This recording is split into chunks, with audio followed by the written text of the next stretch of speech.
A Estratégia do Dia, o podcast original da Bloomberg Linha. A queda dos mercados da última segunda-feira foi uma das maiores vistas nos últimos anos. Quem acompanha o mercado financeiro, nem que seja por cima, está acostumado a ver títulos de matérias ou chamadas por aí mostrando um arauto do caos. Alguma coisa acontece, algum gatilho que leva os investidores a tirarem o seu dinheiro de alguns ativos e o recolocarem em outros, considerados mais como porto seguro. Só que é justamente nesse tipo de rotação de investimentos que alguns analistas veem grandes oportunidades. Inclusive, um grupo de analistas do Goldman Sachs fez uma análise desde 1980 para mostrar que esse tipo de movimento que aconteceu na segunda-feira costuma ser muito lucrativo para os investidores. A estratégia do dia de hoje é falar sobre como esses analistas veem as chamadas correções do mercado como grandes oportunidades e que podem parecer caóticos à primeira vista, mas que no final, numa trajetória histórica, costumam trazer bons retornos. E falando em retornos, resultados, medalha de ouro para a Rebeca Andrade, a gente vai falar também sobre a temporada de balanços, tanto aqui no Brasil como no restante do mundo. A gente fala sobre os resultados do Itaú e também sobre como a gigante do petróleo saudita manteve o pagamento de dividendo de 31 bilhões de dólares, é um dos maiores do mundo. E por fim a gente fala sobre como Kamala Harris, a candidata dos democratas nos Estados Unidos, escolheu o seu vice. Eu sou Ana Carolina Zitlag e você pode se inscrever aqui no podcast para não perder nenhuma dessas notícias. E também para sempre acompanhar o estado da minha saúde. Como vocês podem ver, eu estou gripada novamente. Eu adoraria ser patrocinada por um carregamento de vitamina C. Se vocês souberem de algum interessado, tô brincando, mas tomem vitamina C e cuidem da saúde. E vamos às notícias. A compra de ações dos Estados Unidos, após uma queda do mesmo patamar que é observada no mês passado, costuma ser lucrativa, de acordo com uma análise de 4 décadas de dados do Goldman Sachs. Desde 1980 e bolinha, o índice S&P 500 gerou um retorno médio de 6% nos 3 meses que se seguiram a uma queda de 5% em relação ao pico recente. De acordo com a equipe de estratégia do Goldman, liderada por David Kostin, o índice de referência caiu 8,5% desde o seu pico em meados de julho. Abre aspas para o relatório. As correções de 10% também têm sido, na maioria das vezes, oportunidades de compra atraente, fecha aspas, embora esse histórico não seja tão forte quanto após uma queda menor. Os retornos após um declínio de 5% foram positivos em 84% dos episódios. Se você abrir aí o seu home broker do seu aplicativo de banco, ou você abrir qualquer site que te mostre como o mercado está se comportando no dia de hoje, você vai perceber que não se parece nem um pouco com o que estava acontecendo na segunda-feira. A gente está com alta nos mercados que tem se recuperado aí depois do susto que eles tomaram com dados da economia americana. Na última sexta-feira, os Estados Unidos divulgaram um relatório de empregos, o payroll, mostrando um desemprego pior do que o esperado. Isso gerou um gatilho pelo mercado de que o Federal Reserve, Banco Central de lá, poderia ter que se antecipar à sua última comunicação e cortar juros antes do previsto. Na reunião da semana passada de julho, da semana passada não, foi semana passada, julho? Não, da semana retrasada. Semana passada ainda era agosto, mas que maluquice esse calendário, enfim.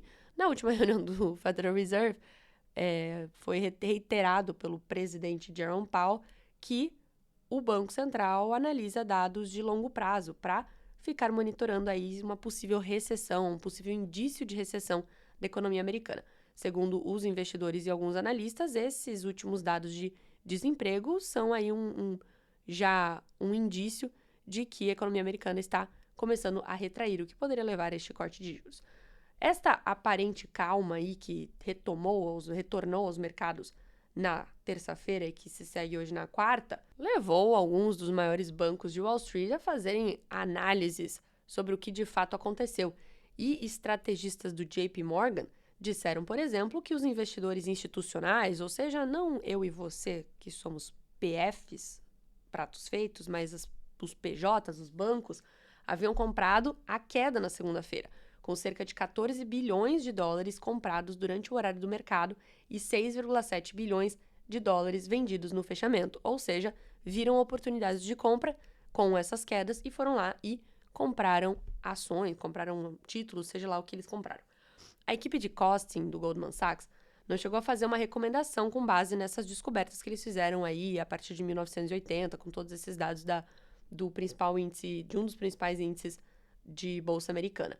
Mas eles advertiram que a perspectiva para o índice de referência após uma queda de 10% tem sido nitidamente diferente quando ela ocorre em um ambiente de crescimento econômico resiliente do que quando ocorre como parte de uma correção antes de uma recessão.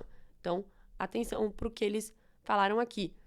Se de fato for o caso que nós estamos experimentando agora, e os Estados Unidos estiverem à porta de uma recessão, eles fazem este alerta de que essas previsões não, né? Este histórico que eles avaliaram não se repete exatamente da mesma maneira.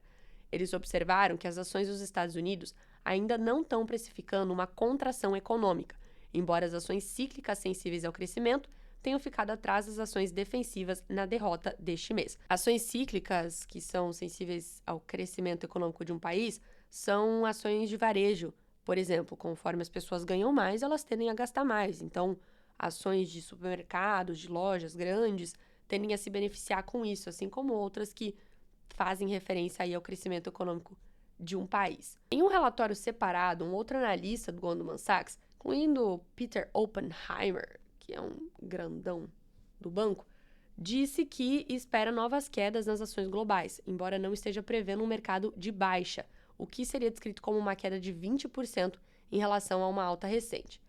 Já o Citigroup, outro banco, alertou essa semana que os cenários de recessão não estão de forma alguma previstos. Ou seja, o mercado pode até ter olhado para isso com esses dados da última sexta-feira, mas as ações americanas não estão com isso embutido aí no seu horizonte relevante. A chamada lista de verificação do mercado de baixo do banco, que mede métricas como avaliações de ações, curva de rendimento, sentimento do investidor e lucratividade, recomenda comprar na fraqueza, segundo a estrategista do Citi, Beata Menthin, em um relatório.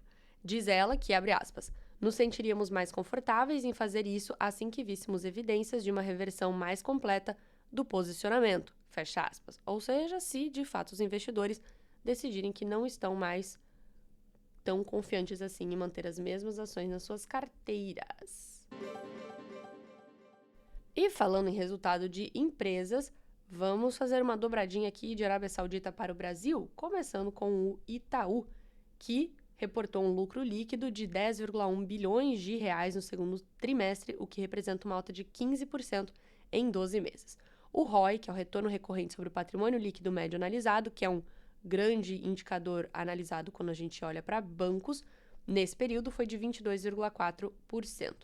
Em comunicado à imprensa, o maior banco do país afirmou que o aumento da margem financeira com clientes, impulsionado pelo efeito positivo do crescimento da carteira de crédito e maiores receitas de serviços e seguros, estava entre os fatores que mais influenciaram os resultados. Milton Malui Filho, que é o CEO do banco, disse em comunicado que, abre aspas, estamos bastante satisfeitos com os resultados consistentes deste trimestre, que demonstraram a força e a solidez das nossas diferentes linhas de negócios, fecha aspas.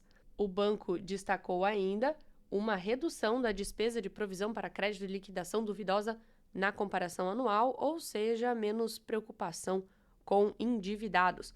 E agora, pegando um avião e indo até a Arábia Saudita, a outra gigante do mundo corporativo, a petroleira Aramco, manteve os seus dividendos trimestrais em 31 bilhões de dólares, apesar do lucro menor, uma vez que o pagamento se torna cada vez mais crucial para o governo da Arábia Saudita em seu plano de reforma econômica de vários trilhões de dólares. A distribuição da maior empresa exportadora de petróleo do mundo é fundamental para o reino, uma vez que os preços do petróleo bruto permanecem abaixo dos níveis necessários para equilibrar o orçamento, que, segundo as autoridades, será deficitário por vários anos.